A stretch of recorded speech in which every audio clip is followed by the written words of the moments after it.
అందరికీ హృదయపూర్వక నమస్కారాలు. మీరు ఇలా అరుస్తుంటే, కేరింతలు కొడుతుంటే దానికి వచ్చే కిక్కే వేరబ్బా.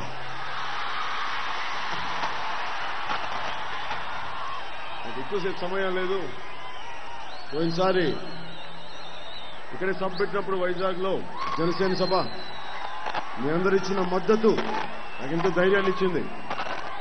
ఆ రోజున చెప్పాను కదా, నరేంద్ర మోడీ గారు ఈ దేశానికి ప్రధానమంత్రి కావాలని ఎంత బలంగా కోరుకున్నానో ఈ రోజున వైజాగ్కి వారే వచ్చారు.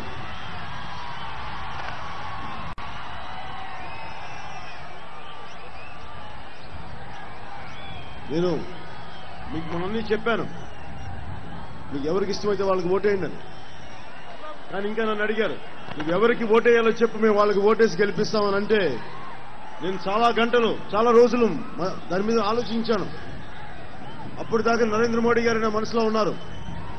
దాని తర్వాత ఆలోచించాను, మన దేశానికి ఎలా కావాలో, మన సీమాంధ్ర రాష్ట్రానికి కూడా చాలా బలమైన నాయకత్వం కావాలి అని చెప్పి పునర్నిర్మాణం జరగాలి. ఒకవైపు తెలంగాణలో పునర్నిర్మాణం ఉంది, కానీ సీమాంధ్రలో నిర్మాణమే లేదు.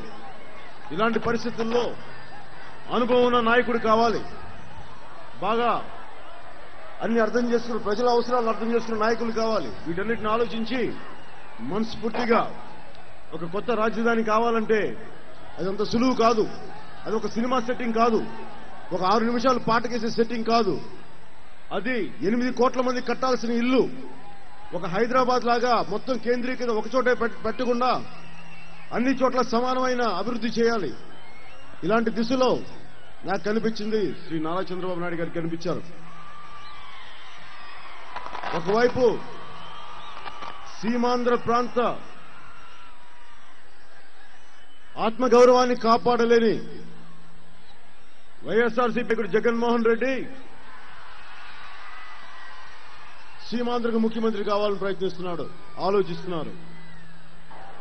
ఎవరైనా సరే నాకు ఈ మధ్యన అనిపించింది, వాళ్ళ అమ్మగారైనా విజయమ్మ గారికి నిలబెట్టారని చెప్పి నాకు నిజంగా బాధ కలిగింది.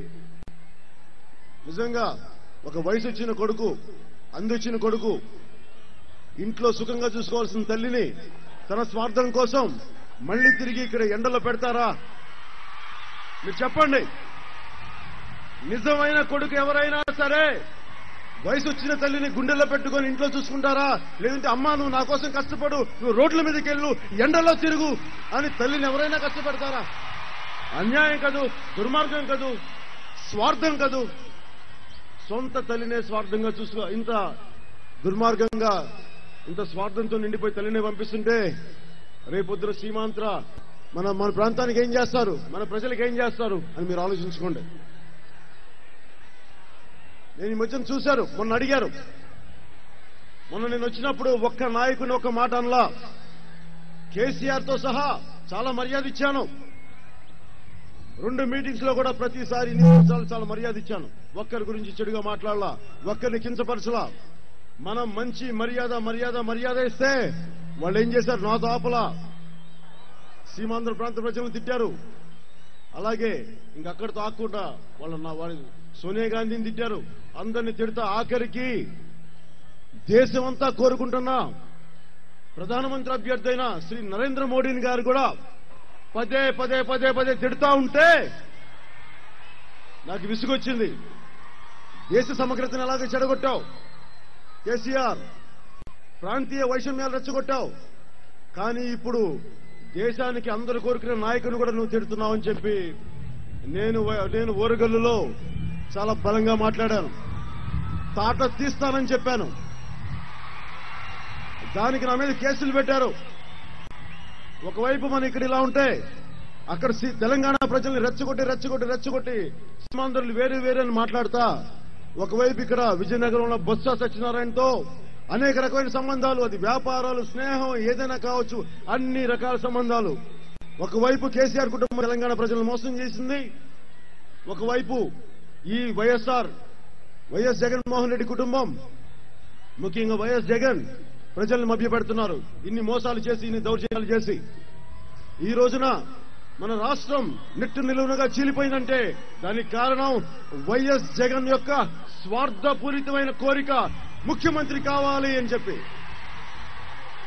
ఇలాంటి స్వార్థపరుల్ని ఈ సీమాంధ్రకి కానీ ముఖ్యమంత్రిని చేస్తే గుడులను మింగే అలవాటు ఉన్న వాళ్ళకి ధ్వజస్తంభం మింగటం ఎంత తేలిక, అదొక లెక్క. రెండు రాష్ట్రాలు కలిపిన ఒక ఆంధ్రప్రదేశ్ ని మింగగలిగినప్పుడే వీళ్ళు రేపొద్దున సీమాంధ్ర రాష్ట్రం చాలా చిన్నది, చిటికలో మింగేయగలరు. ఇలాంటి వాళ్ళకి నేను సభాముఖంగా చెప్తున్నా, మీరు వైఎస్ రాజశేఖర రెడ్డి నాయకత్వం చాలా దోపిడీలు చేశారు, ఎస్సీజెడ్లు చేశారు. నేను 10 సంవత్సరాలుగా మీ దోపిడీలు దౌర్జన్యాలు చూస్తూ ఉన్నా, భరించాను, సహించాను. కానీ ఇక మీ ఆటలు సాగవు. మీరు అధికారంలోకి రారు రారు రారు.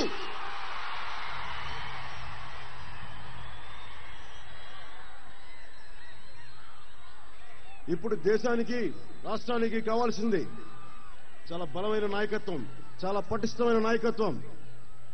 ఇప్పుడు ప్రధానమంత్రి అభ్యర్థిగా పోటీ చేస్తున్న శ్రీ నరేంద్ర మోడీ గారు దేశానికి ప్రధానమంత్రి అయితే సీమాంధ్ర ప్రాంతానికి చాలా లాభం.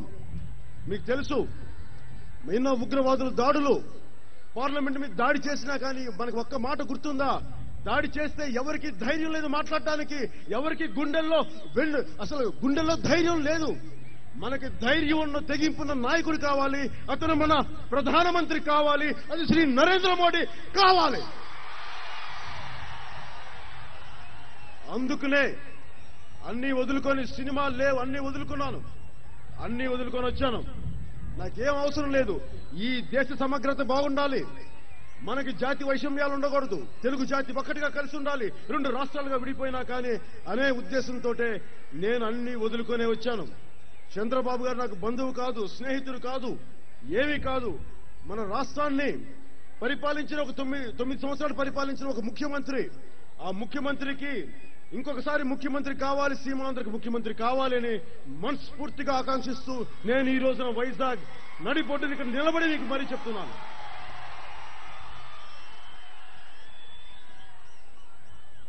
నాకు ఎక్కువ సమయం లేదు కాబట్టి నేను ఆఖరిగా మీకు చెప్పేది ఏంటంటే,